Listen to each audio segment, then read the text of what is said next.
Bismillahirrahmanirrahim. Assalamualaikum warahmatullahi wabarakatuh. Alhamdulillahi rabbil alamin. Wabihi nasta'inu ala umuri dunya waddin. Wassalatu wassalamu ala ashrafil anbiya'i wal mursalin. Nabiyina Muhammadin wa ala alihi wa ashabihi wa man tabi'ahum bi ihsanin ila yaumiddin. Allahumma anfa'na bima 'allamtana wa 'allimna ma yanfa'una wa zidna ilma. Allahumma rahmataka narju fala takilna ila anfusina tarfata ain wa aslih lana syu'unana kullaha la ilaha illa ant. Rabbi syrah li sadri wa yassir li amri wahlul 'uqdatam min lisani yafqahu qawli thumma ma ba'd. Fa ya ayyuhal ikhwah rahimani wa rahimakumullahu jami'an. Kita lanjutkan kutub kita masih membahas Mukhtasar Fiqhil Asma'il Husna, ringkasan fikih Asma'ul Husna. Pada kesempatan yang lalu kita telah membahas nama Allah Al-Hadi. Apa artinya Al-Hadi?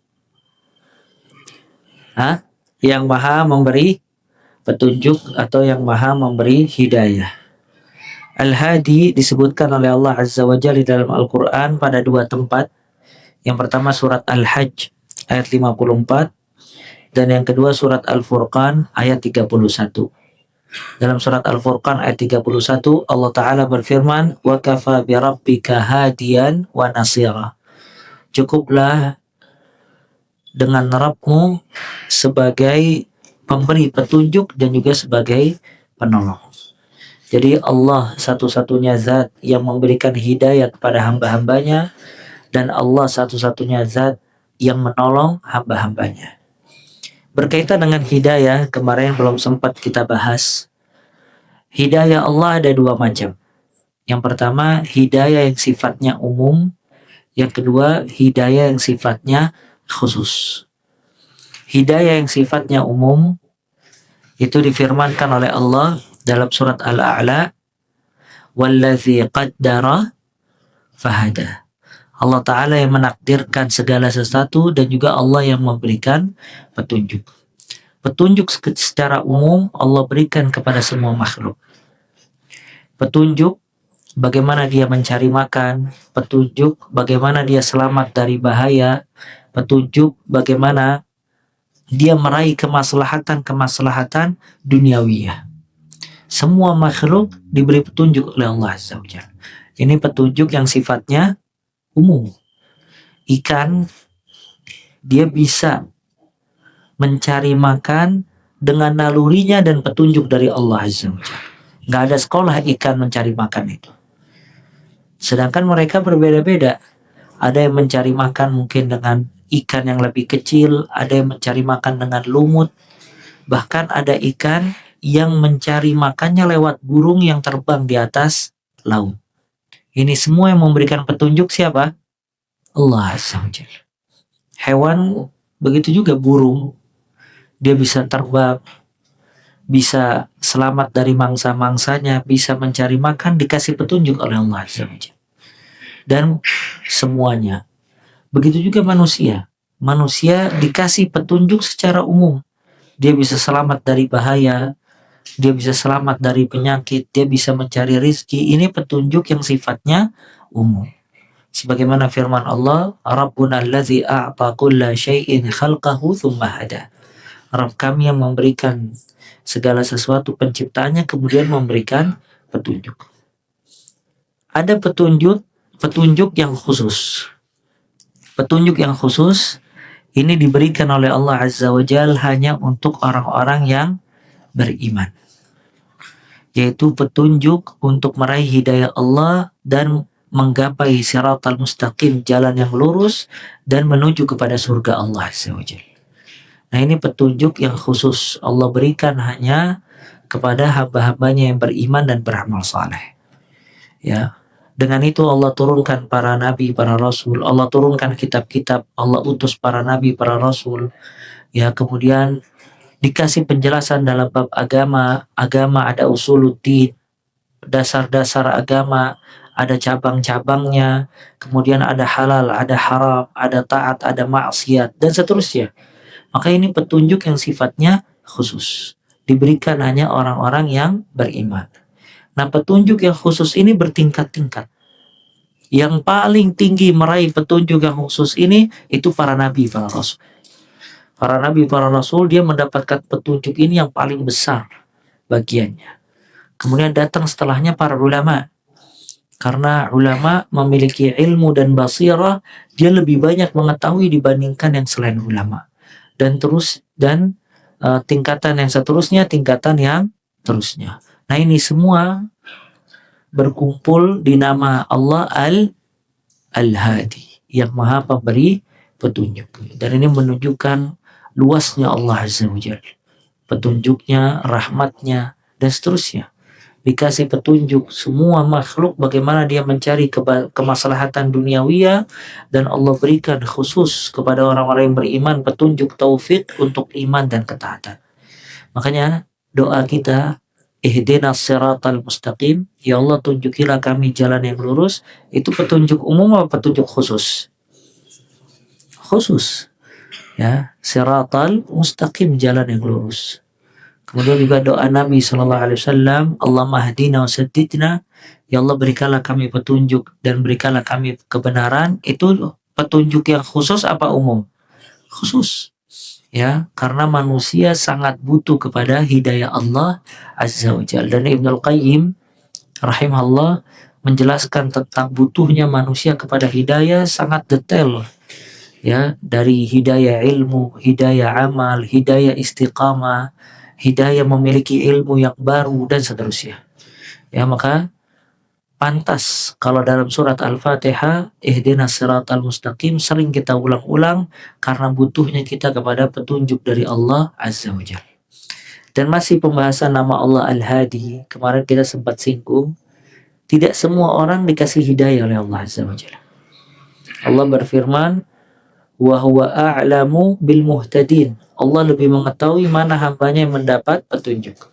Dalam ayat yang lain Allah berfirman, huwa a'lamu biman ihtada. Dia Allah lebih mengetahui siapa yang berhak mendapatkan hidayah. Jadi enggak semua orang dapat hidayah Allah. Maksudnya hidayah ini hidayah apa? Khusus apa umum? Khusus, enggak semuanya. Ada sebagian orang enggak dikasih hidayah Allah. Sampai wafatnya dia tidak pernah tersentuh hatinya pengen bisa baca Al-Quran. Ada sebagian orang gak dikasih petunjuk oleh Allah. Mungkin dia kafir sampai wafat dia di atas kekufuran, gak dapat petunjuk. Ada orang berbuat syirik, sampai wafat dia mati di atas kesyirikan, tidak diberikan petunjuk oleh Allah Azza wa Jalla. Ada orang sudah Islam, tapi tidak dikasih oleh Allah petunjuk untuk membenahi keislamannya jauh lebih baik lagi. Nah, ini porsi hidayah berbeda-beda. Nah, apa sebabnya? Sebabnya banyak. Ibnul Qayyim rahimahullah menyebutkan ada beberapa tabir hidayah.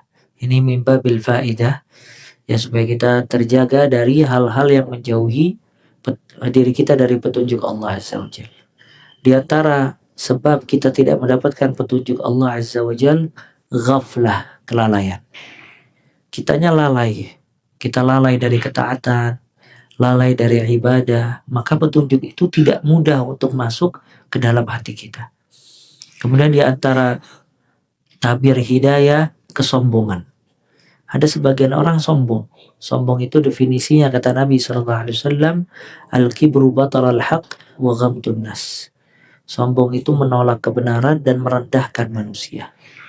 Kadang kalau yang datang kepada dia memberikan nasihat orang yang statusnya mungkin di bawah dia, sosialnya ditolak sama dia, atau usianya di bawah dia ditolak sama dia, maka ini sebab terhalang dari hidayah Allah Azza wa Jalla.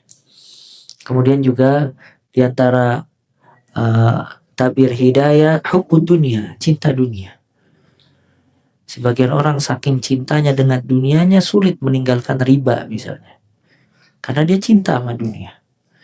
Ya, masih maju mundur dengan perkara yang haram karena cinta kepada dunia. Akhirnya dia tidak mendapatkan hidayah. Di antara tabir hidayah, hubbur riasah, cinta popularitas dan kekuasaan. Jadi dia khawatir kalau dia mengambil petunjuk Allah Azza wa Jal, hilang kekuasaannya dan hilang popularitasnya. Ini sebagaimana dialami oleh Herakla. Ya, Heraklius, dia ketika ngumpulin pejabat-pejabatnya, dia ingin menjelaskan tentang kebenaran Nabi Muhammad SAW. Ditutup pintu kerajaan semuanya. Dia bilang, bagaimana kalau kita menerima petunjuk Muhammad SAW? Maka orang-orang yang ada di sekitar dia pada lari ingin kabur keluar dari pintu tersebut, cuman ditutup. Akhirnya dia mengetahui kalau dia memegang agama Nabi SAW, maka dia akan ditinggal sama orang-orang tersebut dan akan hilang kekuasaannya. Dengan itu dia terhalangi dari petunjuk Allah Azza wa Jalla. Ya, makanya ini salah satu tabir hidayah. Di antara tabir hidayah, gengsi, khajal, malu dan gengsi. Ya, sebagaimana di zaman sekarang kadang malu jenggot, malu celana cingkrang, malu berbuat baik, ya, subhanallah. Dia malu kepada manusia tapi dia tidak malu kepada siapa? Allah Azza wa Jalla. Maka dia terhalangi dari hidayah Allah Azza wa Jalla. Dan ini yang dialami oleh Abu Talib.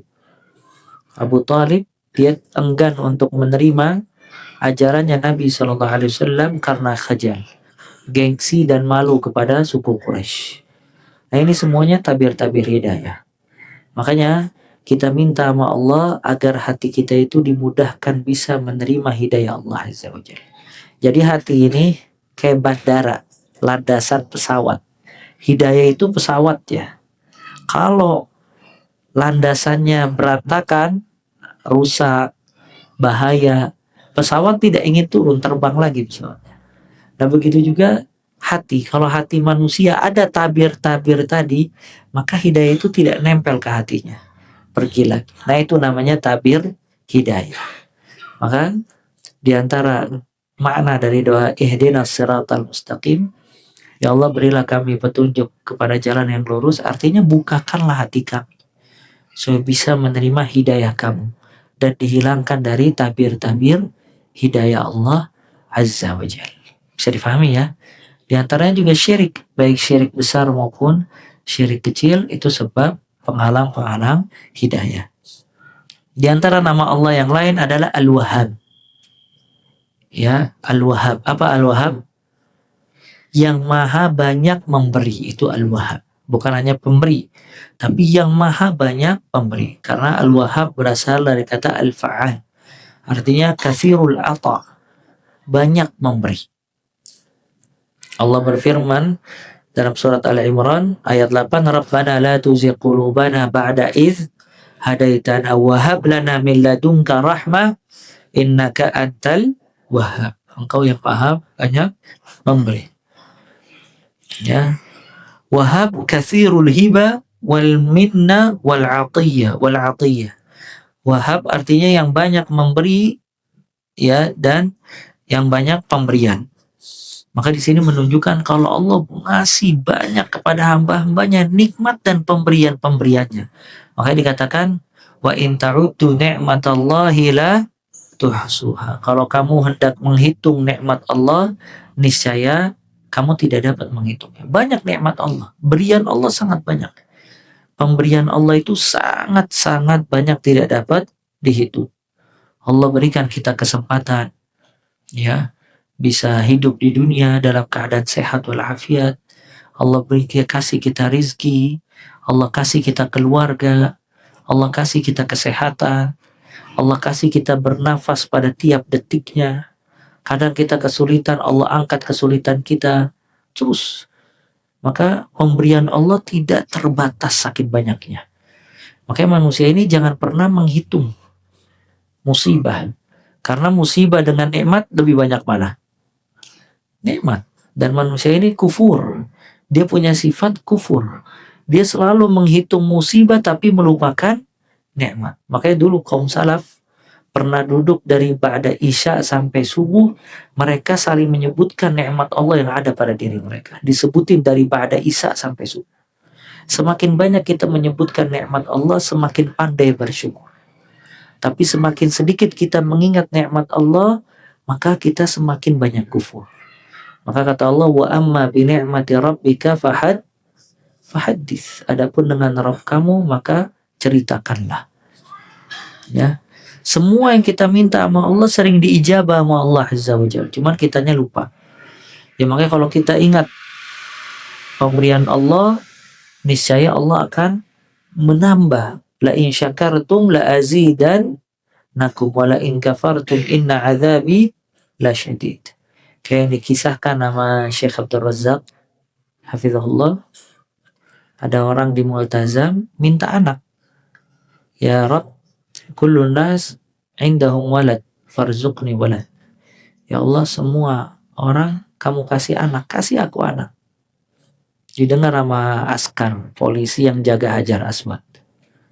Subhanallah, belasan tahun kemudian orang itu datang lagi ke Multazam berdoa, ya Rabb ahlik waladi, wahai Allah binasakanlah anak-anak, matikanlah anak-anak. Dilihat sama si polisi, ternyata orang yang dulu minta anak itu ditarik sama polisi, ditanya, kenapa? Bukankah antum dulu minta anak? Kata dia, iya. Tapi anak-anak aib buat anak, cobaan. Anak gak kuat. Ya mungkin dia narkoba, minum khamar, buat jelek nama keluarga dan yang lainnya. Akhirnya kata si polisi itu, akhta'ta marratain. Kamu buat kesalahan 2 kali. Pas kamu minta anak, kamu tidak berdoa minta anak yang saleh. Tapi ketika anak kamu tidak soleh, kamu tidak mendoakan hidayah. Doain hidayah. Dimasukin lagi ke Multazam, akhirnya berdoa, bapak itu biar anaknya dikasih hidayah. Subhanallah, tahun besok umroh, anaknya udah dapat hidayah. Antum lihat, katsirul ata, banyaknya pemberian Allah kepada hamba. Si hamba minta anak, dikasih anak. Anaknya bandel minta hidayah, dikasih hidayah. Gak ada paksaan bagi Allah untuk memberikan permintaan dan doa-doa hambanya. Ini menunjukkan kalau kita tahu Allah Al-Wahhab yang banyak memberikan pemberian kepada hamba-hambanya, maka seorang hamba jangan sampai meminta kepada selain Allah Azza wa Jalla. Dia harus selalu terbuka kepada Allah. Ya, maka dia bangun di sepertiga malam berdoa. Dia duduk di waktu sahur sebelum azan subuh, dia berdoa. Di antara azan dengan qomat dia berdoa. Terus dia meminta semua permintaannya hanya kepada Allah Azza wa Jalla. Karena Allah katsirul ata, banyak pemberiannya. Bahkan dilarang di dalam berdoa, kata Nabi SAW, la yaqulanna ahadukum Allahumma ighfirli in syi'ta. Janganlah salah seorang di antara kalian berkata, ya Allah ampunilah aku kalau kamu kehendaki. Ya Allah ampunilah aku kalau kamu kehendaki. Jadi kalimat kalau seolah-olah kamu tidak kehendaki, gak usah diampuni aku juga gak apa-apa. Nah ini setengah-setengah doa. Orang pengen punya rumah, ya Allah coba kasih rumah, kalau enggak juga gak apa-apa. Setengah-setengah dia doa. Sakit, pengen sembuh, ya Allah sembuhkanlah aku. Tapi kalau emang kamu gak berkehendak, ya udah gak apa-apa aku sakit. Nah doa kayak gini, doa yang tidak disukai sama Allah Ta'ala.